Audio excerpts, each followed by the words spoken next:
सच्ची घटना मेरे साथ घटित हुई। मैं एक दिन कानपुर गया था भारत स्वाभिमान की सभा के लिए। तो कानपुर के रेलवे स्टेशन पे उतरा। उतरने के बाद शहर में बाहर आने के लिए नीचे पुल पर से उतर के आया तो एक छोटी सी चाय की दुकान थी। उस पर एक बेटी और एक मां और एक छोटा सा बेटा आपस में बात कर रहे थे। वो क्या बात कर रहे थे? वो कह रहे थे, मां हम गरीब क्यों हैं? तो कान में मेरे शब्द पड़ गए। मैंने कहा ये इस तरह का प्रश्न कोई अपनी मां से पूछे तो मुझे लगा ये कोई साधारण लोग नहीं है, कुछ तो इनमें असाधारणपन है। चल के पूछा जाए कौन लोग हैं, परिचय लिया जाए।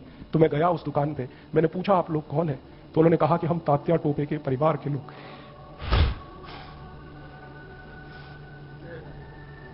हमारे देश में तात्या टोपे के परिवार के लोगों को चाय बेचनी पड़ी और गद्दारों को सिंहासन मिले, ऐसा ये देश हो गया।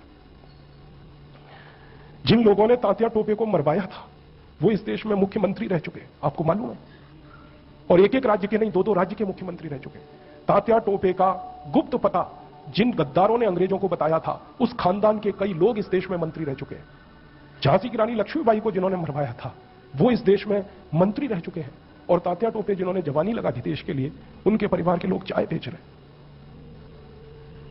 ये देश है और ये अब बर्दाश्त नहीं होता, और ये बर्दाश्त होना भी नहीं चाहिए किसी को।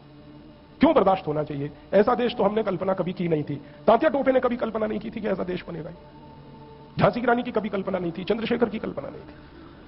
चंद्रशेखर जैसे क्रांतिवीर ने इस देश की क्या कल्पना की होगी। एक कहानी सुनाता हूं कि वो घर से भाग गए थे 13 साल की उम्र में। माता पिता बहुत गरीब थे, खाने को घर में नहीं था, घर छोड़कर भाग गए, बनारस आ गए, क्रांतिकारियों के संगठन में शामिल हो गए। और उसी संगठन ने थोड़े दिन के बाद काकोरी कांड किया था और खजाना लूटा था। तो धन आ गया, थोड़ा सा पैसा आ गया। तो चंद्रशेखर को उनकी मां और पिता का संदेश आया कि जो पैसा तुम्हारे पास आया है इसमें से कुछ हमें भी दे दो, हमारी गरीबी में काम आएगा। तो चंद्रशेखर अपने माता पिता के पास गए थे और एक ही उत्तर दिया था कि मेरी रिवॉल्वर में 2 गोलियां हैं, पैसे तो दे नहीं सकता, ये दोनों गोलियां दे सकता हूं।